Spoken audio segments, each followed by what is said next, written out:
Jennifer நீ வந்துட்டியா? எவ்வளவு பயந்துட்டு இருந்த தெரியுமா? உனக்கு நான் கால் பண்ண மெசேஜ் பண்ண எதுக்குமே நீ ரிப்ளையும் பண்ணல. என்ன ஆச்சு? போனை வீட்டில் உடச்சிட்டாங்கடி.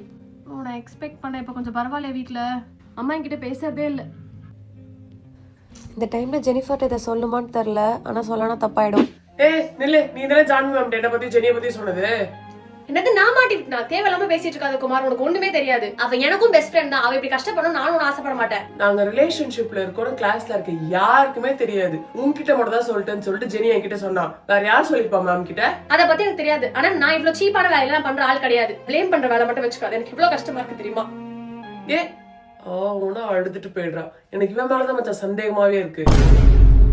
குமார் நான் தான் டீச்சர் கிட்ட மாட்டி விடுறேன் அப்படின்னு சொல்லி நம்புறான். ஆனா ப்ராமிஸா சொல்றேன், இதுக்கும் எனக்கு சத்தியமா எந்த சம்மந்தமும் கிடையாது. இது யார் பண்ணான்னு எனக்கு தெரியல. நான் பண்ணல, நீ நம்புறல்ல? நான் அப்பெல்லாம் எதுவும் நினைக்கல. இப்ப நான் எதுவுமே நினைக்கிறேன் மைண்ட் செட்லயே இல்லை. Thanks D. அனு நீ சொல்லனா யார் சொன்னாங்கன்னா கொஞ்சம் கண்டுபிடிச்சு சொல்றியா? அப்படி எவ்வளவு எனிமீஸ் தானே வச்சிருக்கேன்னு தெரியல இந்த கிளாஸ்ல.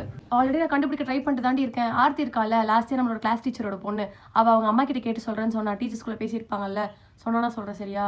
டேய் மச்சான், உன எங்கலாம் தேடுறது? ஏன்டா இங்க நிக்கிற? கிளாஸ்க்கு வரலையா நீ? கிளாஸ்க்கு போனா ஜெனியும் இருக்க மாட்டா. அவ பெஞ்ச பாக்கும்போதெல்லாம் எனக்கு ஏதோ ஒரு கில்ட்டா இருக்கு. வரவே பிடிக்கல. ஜெனிஃபர் வந்துட்டாடா, கிளாஸ்ல தான் உட்கார்ந்திருக்கா.